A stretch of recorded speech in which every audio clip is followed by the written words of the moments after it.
number one thing in designing your booth, and we're going to talk about designing and budgeting. We're going to start with design.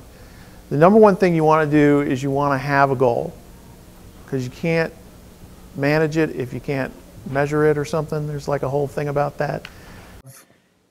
Living it in real life, like literally chalking it out on the floor in your shop or warehouse or even in your parking lot and see what it's like in real life. So we shot a video, and I'm going to cheat a little.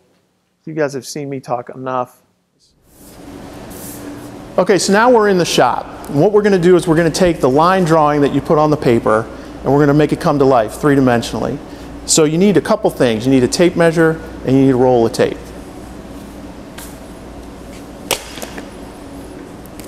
What we're going to do is we're going to mark out a 10 by 20 space, and then we're going to put what you have handy. If you don't have tape and you've got cones, whatever you have handy, we're going to designate the space. And then we're also going to draw out areas where we think our product display is going to go, where the table is going to go. And then we're going to actually pull a car in, see how it all fits, see how it's going to fit with people, and go from there. For the purposes of our booth, we're going to use a 2014 Camaro. It's an average size vehicle. It's about 6.5 feet by about 15 feet 8 inches. It'll give us a good idea of how it will fit in the booth, but if you can use the exact vehicle you're going to have, that's even better. You can kind of start to see where we're running into some problems. A 16-foot car in a 20-foot booth seemed like a good idea, but now I'm having trouble figuring out my product displays, let alone my salespeople. There's really not a lot of room for anybody to stand. So one of the things that we really need to look at is how important is the car in the presentation of your product. I think what we're looking at here is we're not going to have enough space to do everything that we set aside as goals. I think what we can look at are two options. We can look at maybe having a 10 by 30 booth and adding 10 feet and moving this vehicle down 10 feet and then having our product display area over there. Or we eliminate the vehicle altogether and we look at a feature vehicle space. So here's our aha moment, right? We moved the car down a little bit. We had a 10 by 10 because our booth was constrained. So this is pre you picked your spot and you're trying to decide whether a 10 by 20 or a 10 by 30 works. In this scenario, if you have a 10 by 20 and you map it out and you're like, okay, that car is just killing me, I can't have it, you can literally just reduce the size of your booth to a 10 by 10. So it comes down to what you want to fit in there, draw it out in real life three-dimensionally, and see how it flows, see what it's going to do. And there's some products where you kind of have to have the car there. There's some products where you don't necessarily have to have the car there. If you make a rear view mirror for a car, you may be able to get the point across with just a door skin or with the mirror itself. If you make a full exhaust system for a car, it may present best on the car. So just kind of factor in what your goal is in terms of how you want your product displayed and how you're going to talk to people. So next one, we're going to talk just kind of different strategies and different layouts on booths. So Brendan's going to talk to that about for 10 by 10s and 10 by 20 by 20s. Yeah, so I'm going to give you guys some examples of different layouts and kind of point out what the benefits and the drawbacks of each layout is going to be. So we're going to focus on a 10 by 10 layout first, and then we'll move on to a 20 by 20 just to kind of give you guys an idea of the different options that you might have when you're planning to lay out your booth. So the option on the left is a booth with a podium right in front. This booth is not going to be as conducive to drawing traffic to kind of flow into your booth as a more open layout that we're going to view in the next slide. But this type of booth would allow you to kind of qualify the type of people that you want to come in and have conversations with in your booth. So if you're giving out some kind of giveaway and you got a lot of looky-loos that are coming up to your booth but not really there to do business, this type of layout might actually work best for you, because then you can qualify who you want to actually bring into the booth sit down, view your product, and go over and hopefully eventually write orders with that person. So the second option is going to have that same podium, but in this option, they've moved it to the side. So this is conducive to bringing people in. So if you want to get that volume in your booth, everybody to come in and view your product, this might be a better layout for you, because this is going to give you, kind of a better flow for traffic to come in.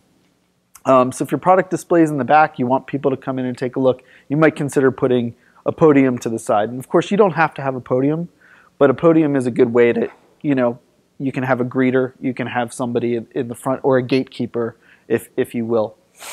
So let's move on to the 20 by 20 designs. These are going to look very similar to the 10 by 10s. The first one is going to be a nice design that's open. It's, you can have traffic flowing in and out. You can have your product displayed on the side. So this is going to be beneficial for people that want to bring a lot of traffic or draw a big crowd into their booth. The second option is going to have that podium in the front. So again, if you want to have a gatekeeper, somebody that's qualifying people to come in and view the product, you could even put a table in the back if you want to sit down and have your salespeople meeting with people once you qualify them. This might be a good option for you. Tom, did you want to add anything? No, the only thing that strikes me about this, I've walked around a lot of trade shows, and the National Association of Music Merchants is kind of like SEMA for the music industry. And the thing that struck me at that show was they all put their product displays in the back of the booth. They were all where you needed to walk in. So you're looking at guitars or you're looking at drumsticks, and they all kind of had them set up on that back wall where you needed to walk in. And then it was less, I don't know, confrontative or confrontative, however you pronounce that, with people, because you felt like they needed to come into the booth, and then you were just talking with them. Rather than some people will have a strategy where they'll stand right here and try to greet everybody and say, hey, come in the booth, see what we got, see what we got. Sometimes just having your product back there with a no obligation invite in can be an effective method. All right, so we're going to kind of transition a little bit into the budgeting. And again, with the booth design, just to kind of close that out, as Tom mentioned, the first thing you're going to want to do is define your goals, and then just always keep in mind as you're designing your booth that the goal that you are trying to achieve at the show should be the center of your booth design. So that you should design your booth based around your goals. Okay.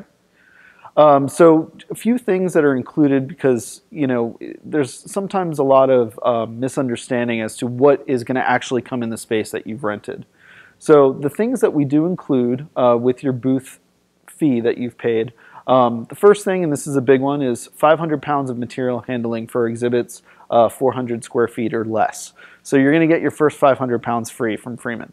And as Tom mentioned, if for whatever reason it's on the bill and you didn't get your credit for that, just come and see us and we'll get it adjusted for you. But that's one of the benefits that we include in your booth package. Another thing, and I can't stress this enough, one free entry in the new product showcase. New products, it's such a great opportunity to get an additional impression point at our show. So even if you don't have a new product, I think we were referring to it as the product showcase, because you can also put in what we call a featured product. So you're getting one entry for free. Put something in there.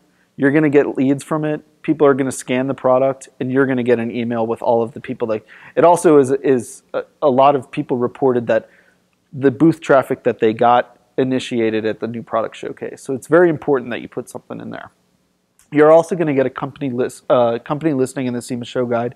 That's how buyers are going to find your booth. So just make sure that you review the information's in there. Just make sure your company name's right. Any contact information you want included is all correct.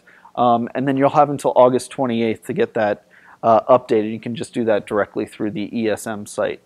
Also, we do vehicle spotting at no charge. So that's something that benefits everybody, being that we're a vehicle or a car show. We're going to spot your vehicle into your booth at no cost. Drape, it's going to look something like this, or what's depicted on the screen. Generic drape, it's going to be in different colors based on the section that you're in.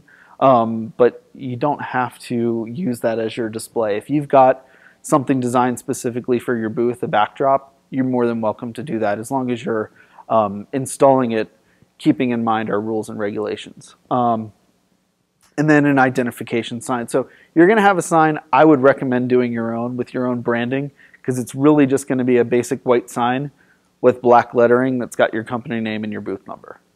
If you're on an island, you do not have the 3-foot side. No. Okay.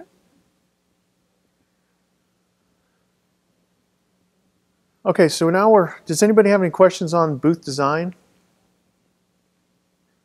Awesome. Make sure you write in your survey that we did a great job then. So we're going to shift over to budgeting. And the thing here is I can't tell you how to budget. I can't tell you how much money to spend. When I did new car shows, there was a rule of thumb in the industry. You know, depending on the level of show, you took what you spent in exhibit space and then you multiplied it by 2.5 times, and that's usually what people were spending on their total booth. I don't know that metric for our trade show, but you need to decide what your full number is, and then we've got a budget checklist. It's part of our exhibitor service manual, but there's a shortcut to it, semashow.com/budget checklist, basically. There's a dash in there, budget dash checklist. But it's to jog your memory on things that you don't want to forget. So number one is be a member of SEMA. If you're paying $34.95 a square foot for exhibit space, you better have a really, really good reason for not wanting to be in the association, because you can save $1,500 per 10 by 10 booth. Most of our members are in the $350 to $500 range. So you're getting a good deal.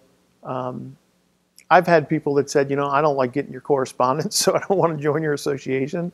Then you're invested in that strategy. It's expensive, and you know, we send a lot of stuff out, but when you're doing your budget, sometimes it's just a mistake where people don't realize that the pricing is different. All right, so we're going to move into the budgeting based on the design that you've already established.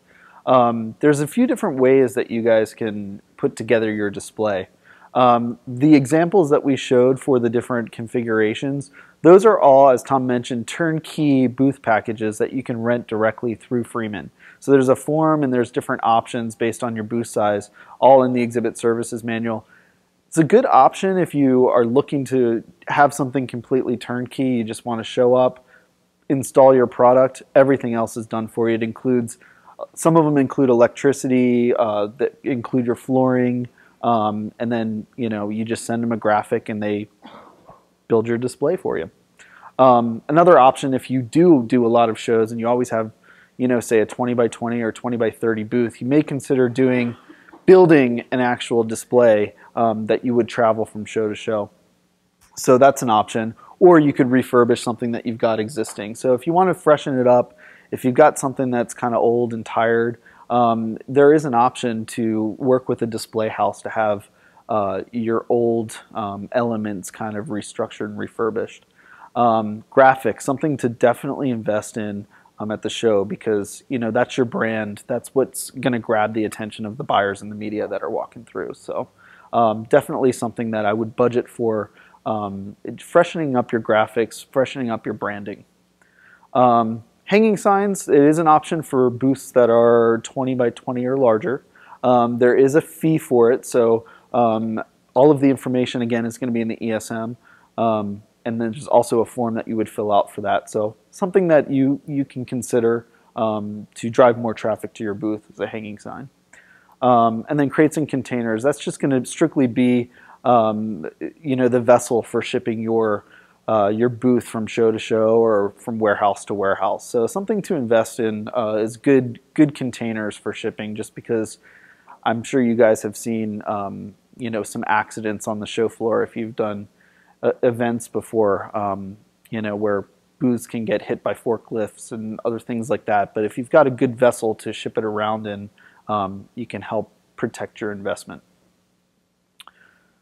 Utilities, something else that you would want to consider based on what your goal is in your booth. Most people will order electric. Again, if you need lighting in your booth, you'll want to have electric. Electricity is installed in every booth, but if you use it, you get charged for it. So best thing to do is order it in advance. If you meet the early bird deadline, you save some money there. We do offer, there is compressed air if you've got pneumatic tools that you need to use in your booth. If you're in the tools and equipment section, that is something that you can order through the center or through Freeman, I believe. No, I believe it's in all of the halls, right? yeah. Do we have, that's a good question, do we have compressed air at the West Gate? No. Okay.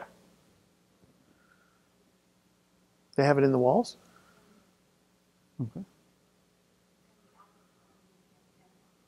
Awesome. Cool. So in seldomly ordered things, drain and water, but if you need it, that is something that is available to you to order. All right, and Tom's going to talk about material handling here. Okay, so material handling, there's two ways to get your stuff here. You can ship it in advance to the advanced warehouse, or you ship it direct to show site. There's a price difference between the two, so the main thing is just make sure that whatever convenience you're having for the extra charge is worth it. So advanced shipping to the warehouse, if you do a show 3 weeks before the SEMA show, and it makes sense just to ship your stuff to the Freeman warehouse instead of having it go back to your place and then ship it back to the SEMA show, you can save some money there. It's only going to add a little bit, small percentage to your regular drayage rate.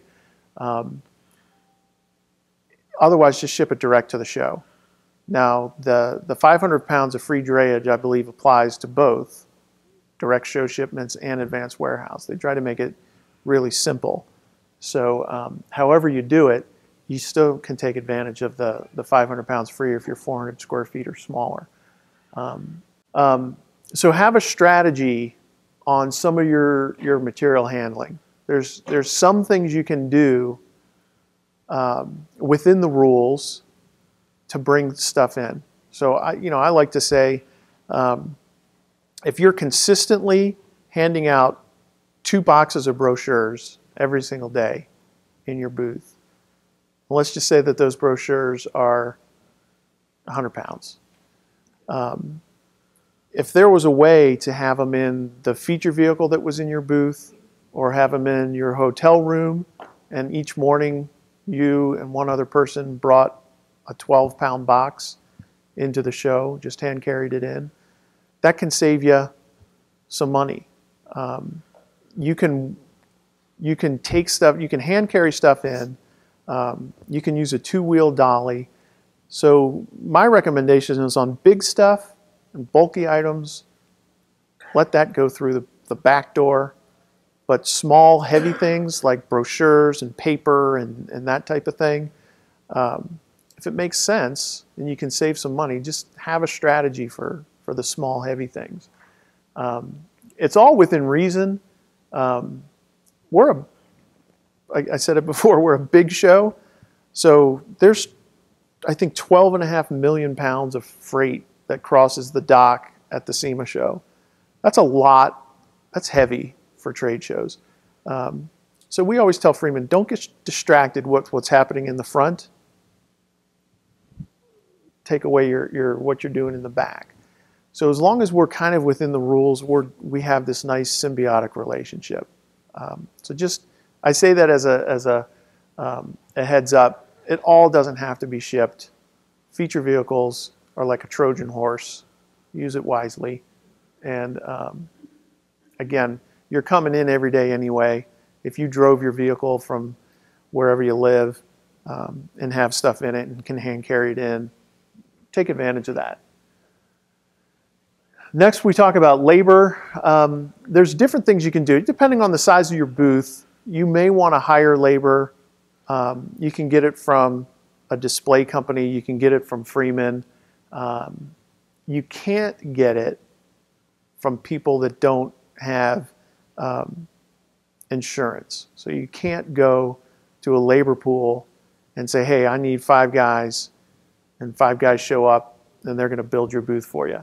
But you can do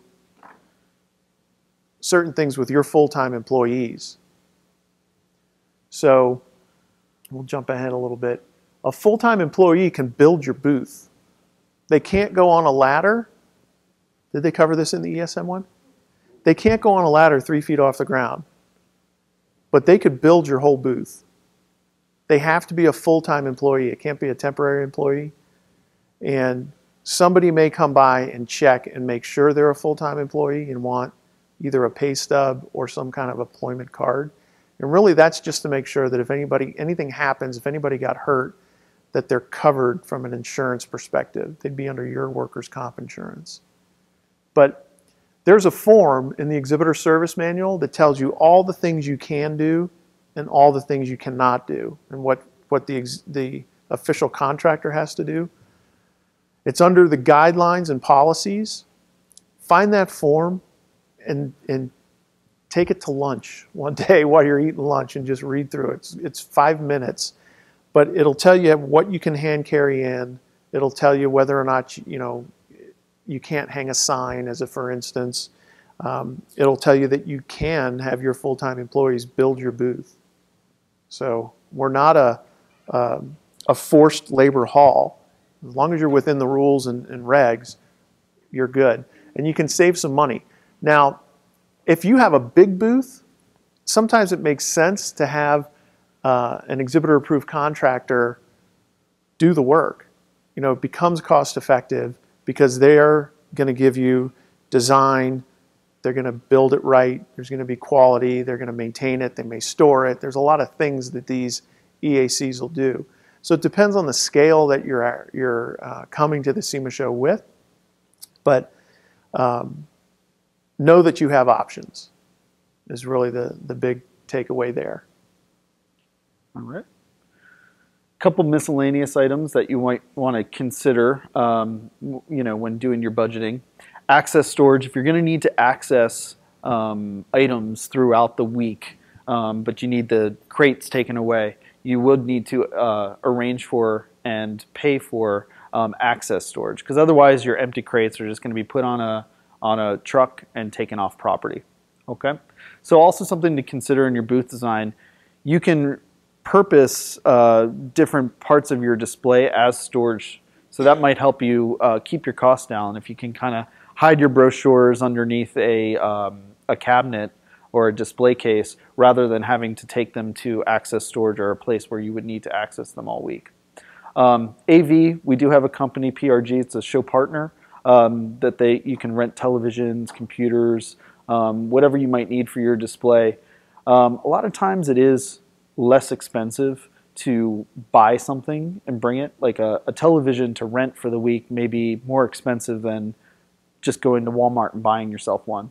The only concern there is they're going to install it, they're going to take it out of your booth. You don't have to worry about shipping it back to your office. You don't have to worry about shipping it from show to show. They're also there to troubleshoot.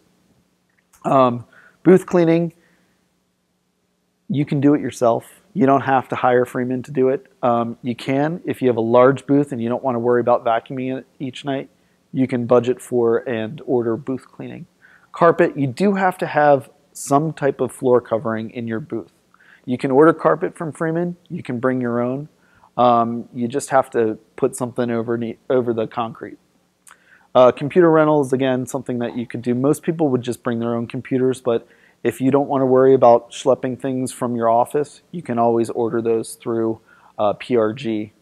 And then Floral, I saved that for last. I'm not sure that it's too widely used at the SEMA show, but we do have that as a service if you do need to order plants for your booth.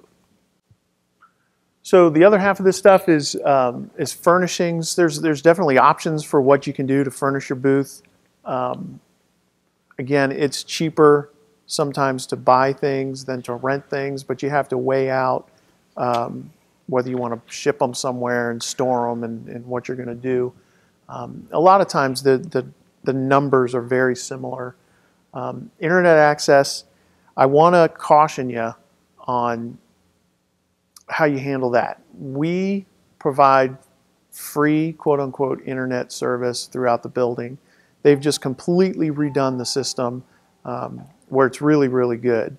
But if your company is going to live and die on your lifeline to the internet for a presentation or just something that's a lot of data going back and forth, you may want to invest in the hard line through the building.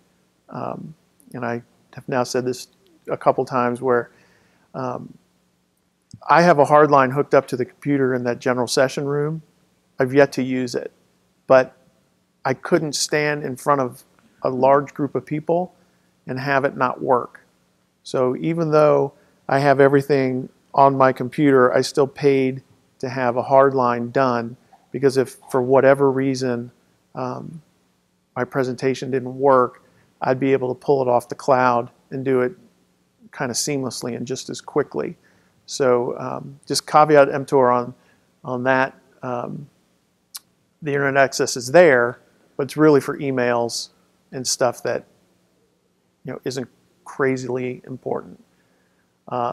Lead retrieval is, again, I think it's an efficient way to keep track of who you're talking to. You can use the business card and write it on a piece of paper method, but I think you'll find once you start to use a lead retrieval device, now they have them on your cell phone, it's really convenient and buyers are used to it.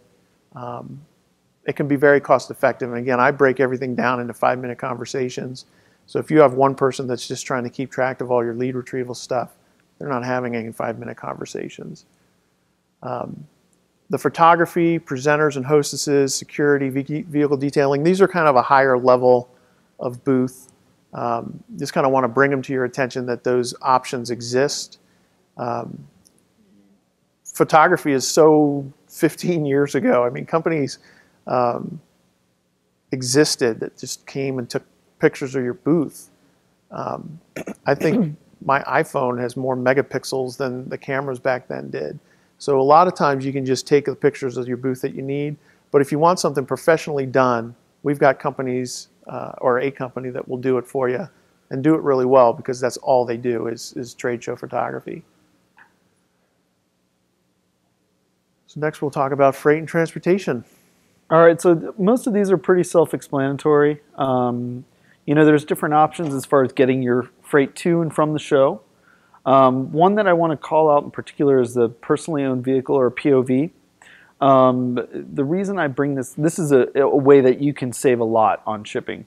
So we do allow you to ship your own stuff, drive it down, rent a truck, if you choose to do that.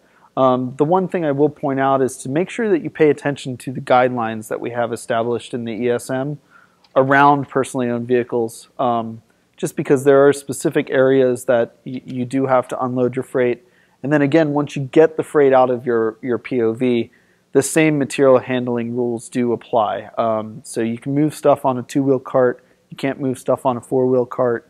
The same material handling rules as if you had shipped directly to the show or to the advanced warehouse would still apply. Another one, actually, we had a question regarding the use of Federal Express or UPS to, actually not UPS, but FedEx to ship out from the show. FedEx will not pick up from the show, okay? So the best option for shipping outbound is to either use a van line or arrange your shipping through Freeman. So that's going to be the easiest and most. UPS doesn't know where to find your booth, and they're not allowed to come in the building. So we have an arrangement with Freeman and UPS where, like for the new products, we'll ship your new products back so you don't have to wait in line. And we do that through UPS, but we gather them all, and then we take them to one spot, and the UPS truck pulls up and goes. Where we've run into problems is UPS gets here, and they want to go quick. And they're like, okay, I'm looking for X booth. The show is completely demolished because we're taking it down. They can't find the booth. They're not allowed really in the building to handle freight. So they just sit at the back dock and they wait, and they don't like to wait. So it's not conducive to what they do. Okay, so from a marketing perspective, you have to plan for marketing. We talked about the pre-show marketing, post-show follow-up. There's some things that you got to consider. Directory listings. If you've got multiple brands and you want to have a separate directory listing, they're inexpensive. It's $250, but something you may want to budget for so people can find you in the show directory. New product entries.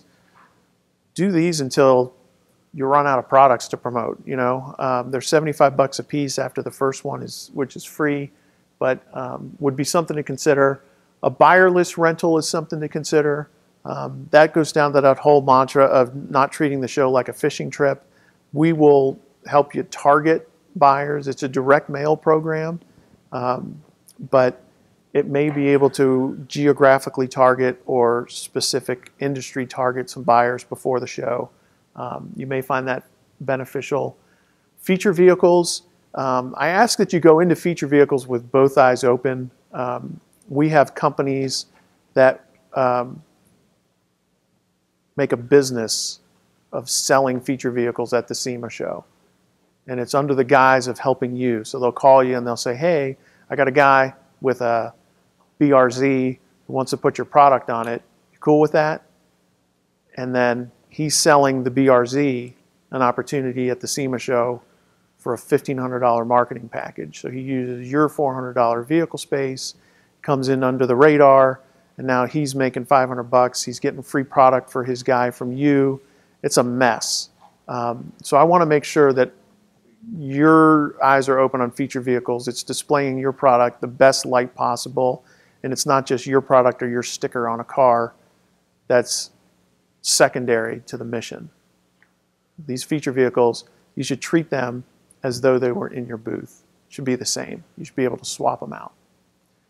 Online promotional tools, a really cool deal. It's relatively inexpensive. It's $400, but it gives you a better presence on the online floor plan. So you can upload some brochures and do some dynamic stuff if you do that. And then sponsorships are something you can talk to your account manager about if you want to do stuff in addition to what you're doing in the booth. Again, just to brand everything for your company at the show. Now, before we get to the last one, I want to talk about everything we've talked about so far has got an outside company that will provide the service. Housing, carpet, labor.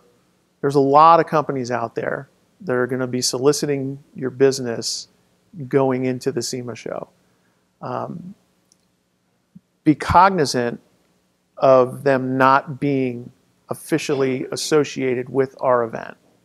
And one of the examples is carpet. You'll get approached by somebody that says, I can give you carpet for 65 cents a square foot. And you go to Freeman and you look in the ESM, and I'm not sure what that is. Let's say it's $1.85. So you say, okay, well, I'm going to cut my carpet cost in third. So I'm going to rent this carpet from this company. And what they do is they show up at our loading dock with your rolls of carpet on it.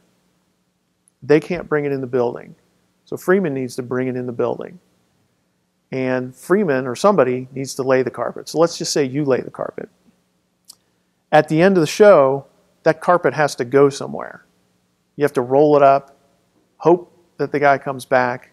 If he does, Freeman has to take it back out to him. So what ends up happening is there's drayage costs associated with the carpet coming in and out, or there could be like an over and above trash cost. You can't just leave a bunch of carpet at the show. We're going to need to, mitigate that. So you end up paying $2.25 a foot when you could have rented it for $1.80. So that's the case with a lot of this stuff. They're all not bad, but you have to ask the questions, and if you have questions about it, certainly ask us. But if it looks too good to be true, let the alarm bell sound and send us an email at the very least and go, hey, do you know anything about this company? We plant companies. I shouldn't say this because we're recording this. We plant companies in the SEMA Show directory. There's always secret companies that I do, and we'll put them in the directory listing. And I do that because I get phone calls from people that want to help me with my hotels, and they want to ship carpet to me. And it's not to try to catch them and do anything. It's just to kind of know they're out there and what the pitch is, so that when I get a call from you guys, I can go, yep, I know that housing guy. 2 years ago, that housing guy kept people's money and didn't book any rooms. That happened a couple of years ago. There was one company that went through and got, I don't know, 60 or 80 companies. And they would do one room and send you that confirmation, and then they just kept the rest of the money. So we felt like we were responsible. Even though we had nothing to do with it, it became a solution that we needed to come up with. So we went to hotels that we didn't have in the block, like the Palms and Rio, and got blocks with them so that we had some place for people to go. We also went to all of our hotel partners and said, okay, this happened. How can we mitigate it? Do you have any extra rooms? And by this time this happened, I mean, everybody figured it out like the 15th of October. So what we ended up doing was we put people in each of the hotels. We hired staff from the hotel to sit there and help mitigate situations where if you were somebody who booked with one of these outside vendors, we could show you options and hopefully find you a room. We do that because we're the best. If we were the biggest, we would have been like, hey, book in the block. We emailed you, right? So I thought we went way beyond what I had ever envisioned we would do once we started to put people in every room or every hotel. But it worked out. And since then, we've always kind of had a backup plan. So just beware that you're going to get the emails, you're going to get the phone calls.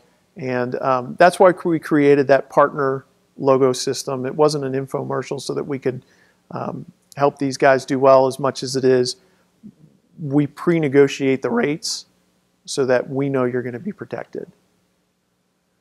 So the final thing on budgeting, and then I think we're doing lunch, but we'll have time for questions if you like, is your staff. Consider what your staff is going to do, where they're going to stay for their hotel.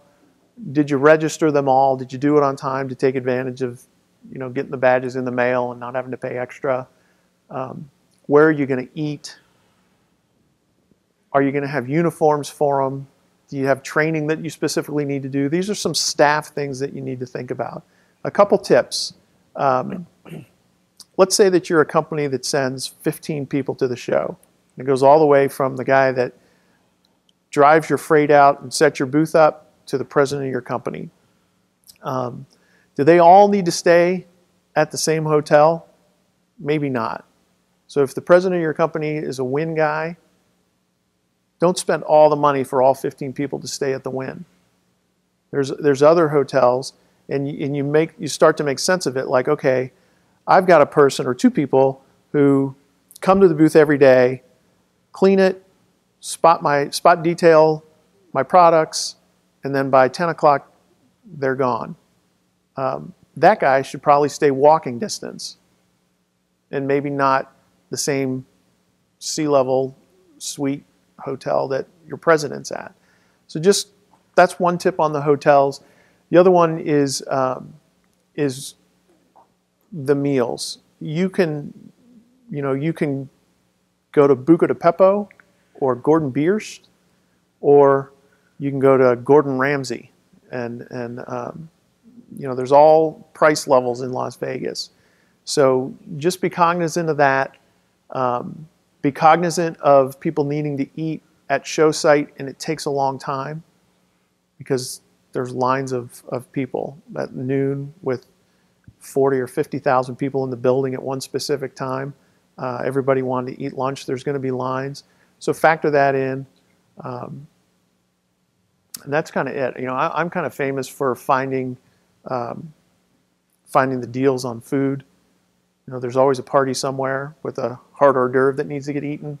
And we've got these networking functions. So go out there, have some fun with it. Make sure your staff is on board and representing your brand the right way. But from a budget perspective, just don't forget the people that you've got here. And then you can always, it's never too early to plan. You know, budgeting is probably one of the first things you do after you set your goal. And, you know, it should be part of your plan, but it's never too early to start. Yeah, cost them $80. So does anybody have any question on budgeting or booth design?